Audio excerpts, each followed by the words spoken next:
Certa vez, um conterrâneo e admirador de Chico Xavier lhe pergunta o seguinte: você tem alguma novidade?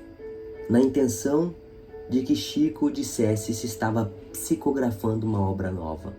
Mas Chico lhe responde com uma sábia e interessante lição. A novidade continua sendo o Evangelho.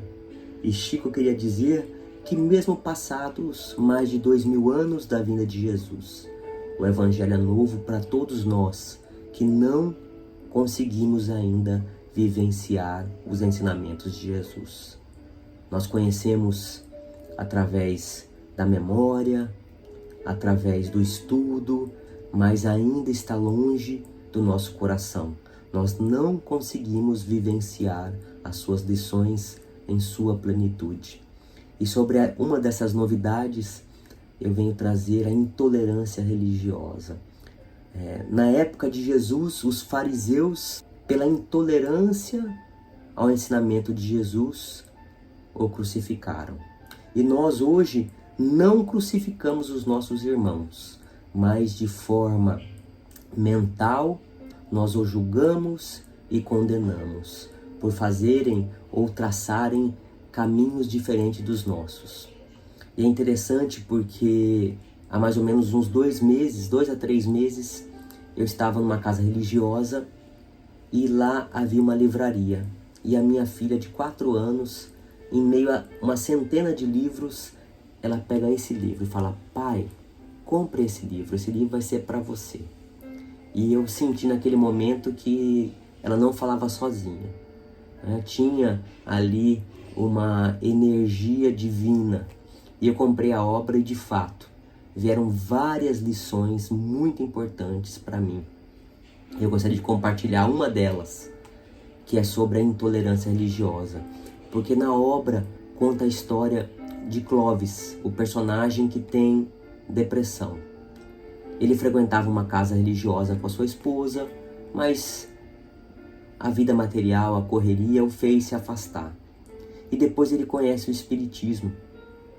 E ele começa a frequentar como uma das soluções, além do tratamento médico, psiquiátrico e psicológico, um auxílio espiritual para poder sair da depressão. E a sua esposa, que era evangélica, fica muito triste ao saber que ele estava indo ao Espiritismo. E na obra diz que ela vai dormir, mas antes, por ser uma pessoa muito boa, ter muita fé, ela faz uma oração e pede discernimento para Deus. E quando ela adormece, ela sai do corpo e encontra seu anjo guardião. E eu queria trazer essa conversa que eu acho muito linda. Ela sai do corpo muito preocupada e o seu mentor, chamado Silva, lhe pergunta: o que é isso, minha filha? Que preocupações são essas que a perturbam? É o Clóvis, senhor. Não sei o que fazer. Ele parece piorar a cada dia. Agora, para complicar ainda mais a situação, está procurando a casa do demônio. Lembra-se, minha filha, do que os fariseus falavam dos benefícios prestados por Jesus? E ela responde: diziam que agia sob influência do diabo. E o mentor fala para ela: e você recorda o que explicava o mestre? Ante o silêncio de Juliana, que era a esposa do Clóvis, que tentava recordar essa passagem, o anjo guardião continuou: o esclarecimento de Jesus não tem sido observado por aqueles que dizem que o Espiritismo é obra do demônio. Ele explicou que todo reino dividido contra si mesmo não subsiste. E acentuou textualmente: e se Satanás expulsa Satanás, está dividido contra si mesmo. Como subsistirá, pois, o seu reino? Silva fez breve pausa para que Juliana pudesse refletir. Então, minha filha, o que isso significa? E ela responde: se o demônio estava praticando bem, mudara de lado. Exatamente, o ensinamento é claro. Portanto, não há por que dizer que o centro espírita é a casa do demônio, se a caridade ali é exercitada à mão cheia, atendendo a necessitados de todos os matizes, muito mais do que na igreja que você frequenta. E essa reflexão, a gente precisa dar uma estudada no Evangelho de Jesus, que é citado aqui na obra. Ela está lá em Mateus capítulo 12. É interessante porque no capítulo 12 inicia-se Mateus relatando que Jesus estava com os apóstolos num sábado.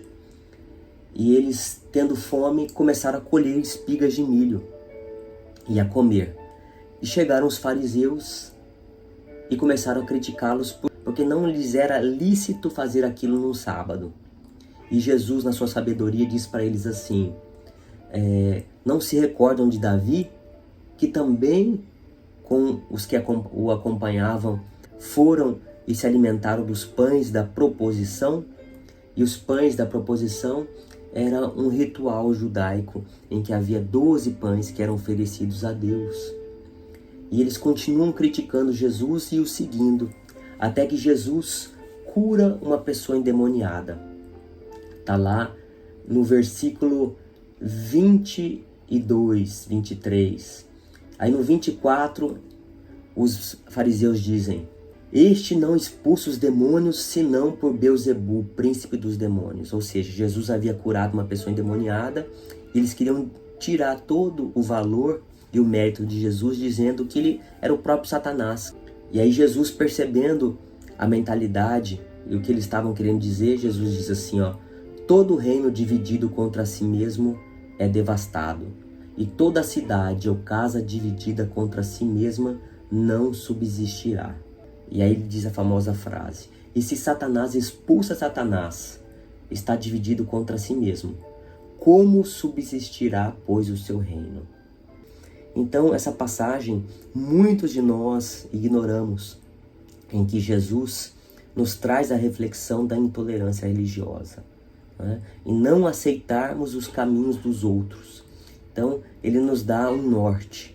Se naquela casa religiosa, mesmo não seguindo os nossos preceitos, as nossas formas, mas se a caridade for a maior bandeira, se os frutos produzidos pelos trabalhos forem para enxugar lágrimas, forem para orientar para a própria reforma íntima, se for para perdoar os irmãos que nos magoam, se for para amar a quem quer que seja, se for para plantar o bem, essa é uma casa especial, porque o mal não subsistirá. Quando existe o bem plantado em qualquer lugar, o mal não vingará. Então foi isso que Jesus quis dizer. Então quando nós formos criticar a quem quer que seja por ter uma outra denominação religiosa, que nós nos lembremos dessa passagem, de que o bem, aonde quer que ele seja plantado, ele não deixará o mal vingar. Paz e bem.